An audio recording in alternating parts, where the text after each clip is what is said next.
Hi hello மக்களே வணக்கம். இன்னும் நம்ம சேனல் சப்ஸ்கிரைப் பண்ணாமல் இருந்தால் சப்ஸ்கிரைப் பண்ணுங்கள், பெல் ஐக்கானையும் தட்டி விட்ருங்க. எம்ஜிஆரோட முதல் 6 பாகங்கள் பிளேலிஸ்ட்டில் இருக்குது. பார்க்கலனா பார்த்துட்டு வாங்க. அடுத்த பாகத்துக்கு போகலாம். எம்ஜிஆர் சினிமாவில் பெரிய நடிகராக வசதி அடைஞ்ச நேரம். வடவனூரை சேர்ந்தவங்க எம்ஜிஆரை பார்க்க சென்னைக்கு போயிருக்காங்க. நம்ம ஊரில் நம்ம வகுப்பு சார்பாக மகிழ சபா கட்டடம் ஒன்று கட்ட இருக்கிறோம், அதற்கு நீங்கள் நிதி உதவி செய்யணும் அப்படின்னு எம்ஜிஆர் கிட்ட கேட்குறாங்க வடவனூர் சேர்ந்தவங்க. அதற்கு எம்ஜிஆர், தனிப்பட்ட முறையில் ஒரு இனத்துக்காக கட்டடம் கட்ட நான் பண உதவி செய்ய முடியாது. எல்லோருக்கும் பொதுவாக ஒரு கட்டடம் கட்டுங்க, அதற்கு என் தாயார் சத்யபாமா பெயரை வைங்க, பண உதவி செய்ய தயார் அப்படின்னு எம்ஜிஆர் பதில் சொன்னாங்க. இதை ஒப்புக்கொள்ளாத வடவனூர் வாசிகள் திரும்பி போயிட்டாங்க. எம்ஜிஆரும் சக்கரபாணி இருவரும் படித்தது கும்பகோணத்தில் உள்ள ஆணையப்பட்டி நகராட்சி பள்ளியில் தான். அன்னைக்கு பள்ளிக்கூடம் கூரை கட்டடத்தில் தான் இருந்தது. எதிரே காயான் குளம். அந்த இடம் இப்போது காந்தி பார்க்காக மாறிடுச்சு. பள்ளி இருந்த இடம் இப்பொழுது கிளப்பாகி இருக்கிறது. இப்போது உள்ள பள்ளி பழைய இடத்திலிருந்து சற்று இடம்பெயர்ந்து இருக்குது. அந்த இடம் இப்போது கும்பகோணத்தில் நாகேஸ்வரம் வடக்கு வீதி என்று அழைக்கப்படுகிறது. முன்பிருந்தது அடுக்குமாடி கட்டடங்களாக மாறிடுச்சு. கும்பகோணத்தில் எம்ஜிஆர் குடும்பம் இருந்தபோது அவங்களுக்கு உதவியாக இருந்தவர் மதுரை ஒரிஜினல் பாய்ஸ் கம்பெனியின் பின்னணி பாடும் நாராயண நாயர். ஆணையடி பள்ளியில் எம்ஜிஆரையும் சக்கரபாணியையும் சேர்த்தது அவர்தானாம். பள்ளியில் படிக்கும்போது எம்ஜிஆர் மேல் சட்டை, இடுப்பில் சிறு வேஷ்டி, தோளில் சிறு துண்டு அணிந்து நடந்து செல்வதை பார்க்கவே கண்கொள்ளா காட்சியா இருக்குமாம். எம்ஜிஆருக்கு படிப்பில் இருந்த ஆர்வம் போல விளையாட்டிலும் அதிக ஆர்வம். அவருக்கு பிடித்த இனிப்பு ஜவ்வு மிட்டாய். எம்ஜிஆரிடம் காசில்லாத போது வசதி படித்த பள்ளி தோழர்கள் வாங்கி தந்திருக்கிறார்களாம். பள்ளியில எம்ஜிஆரின் தோழர்களில் தீனன், சுவாமிநாதன் ஆகியோர் குறிப்பிட தகுந்தவர்கள். படித்த நேரம் போக இவர்களுடன் கும்பகோணத்தை சுற்றி வந்ததாக அந்த காலத்தில் பார்த்த சில பெரியவர்கள் சொல்றாங்க. கும்பகோணத்தில் அசேன் உசேன் என்ற இரட்டையர் குச்சி சண்டை, அடிதடி என எல்லா வகையான சண்டையும் போடுவார்கள். அதை பார்க்க எம்ஜிஆருக்கு மிகுந்த ஆர்வம். சுவாமிநாதன் அடிக்கடி எம்ஜிஆரை அழைத்து சென்று அசேன் உசேன் சண்டையை பார்த்து மகிழ்வார்கள். பள்ளியில் நடந்த லவகுசா நாடகத்தில் எம்ஜிஆரும் நடிச்சிருக்கார். இந்த நாடகம் தான் நாராயண நாயர் மூலம் எம்ஜிஆரை மதுரை ஒரிஜினல் பாய்ஸ் கம்பெனியில் சேர்க்க செஞ்சது. கும்பகோணத்தில் நாடகங்கள் நடந்தபோது சந்திரகாந்தா என்ற நாடகம் பார்த்த கோவில் குடை வியாபாரம் செய்யும் தண்டாயுதபாணி பிள்ளை 80 வயதான இவர் அந்த நிகழ்ச்சிகளை நினைவு கூர்ந்தார்.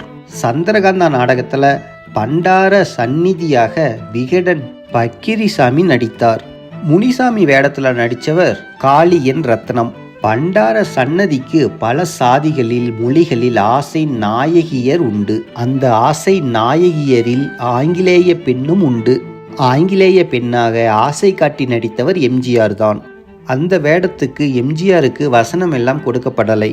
மதுரை ஒரிஜினல் பாய்ஸ் கம்பெனி கும்பகோணத்தை விட்டு இடம்பெயர்ந்த போது எம்ஜிஆரும் சக்கரபாணியும் உடன் சென்றார்கள். அதற்கப்புறம் எம்ஜிஆர் கும்பகோணத்துக்கு திரும்ப வந்தது தேர் திருவிழா படப்பிடிப்பின் போதுதான். பொதுவாகவே எம்ஜிஆர் வெளியூர் சென்றால் வசதி படித்த செல்வந்தர் வீட்டில் தங்குவது இல்லை. ஆனால் கும்பகோணத்தில் பெயர் பெற்ற டிஎஸ்ஆர் குடும்பத்தாரின் கெஸ்ட் ஹவுஸில் பல நடிகையர் வந்து தங்கி இருக்கிறார்கள்.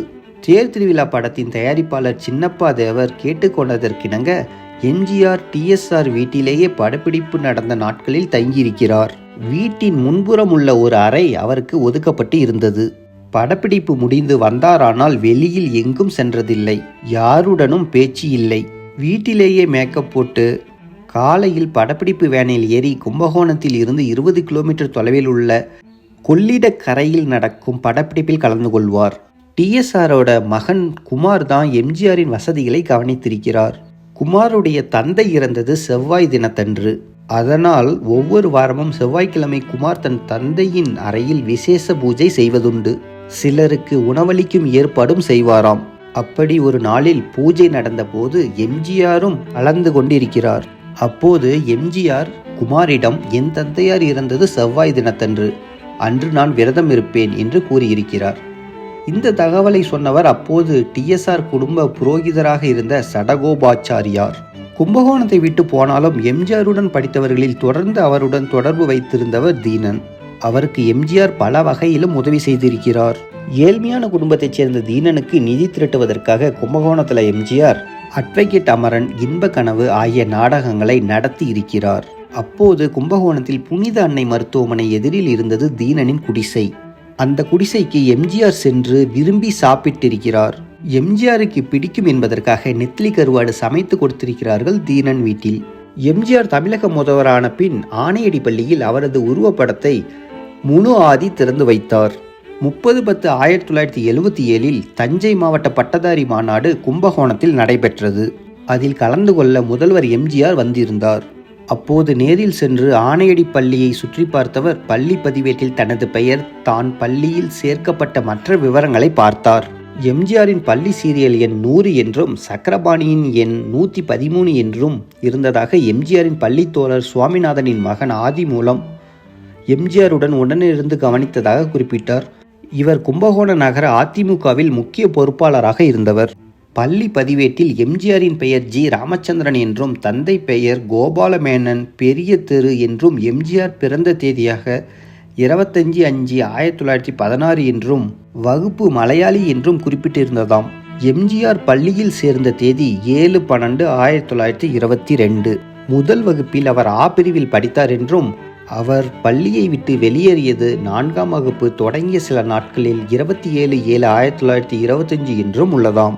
ஆணையடி பள்ளிக்கு எம்ஜிஆர் வந்தபோது தனது பள்ளி தோழருக்கு பிடிக்கும் என்பதற்காக சாமிநாதன் நிறைய இனிப்புகளை வாங்கி பொட்டலம் கட்டி எடுத்து சென்றிருக்கிறார். சுவாமிநாதனை கண்டதும் எம்ஜிஆர் கட்டிப்பிடித்து கொண்டாராம். அவர் கொடுத்த இனிப்புகளையும் சுவைத்து மகிழ்ந்திருக்கிறார்.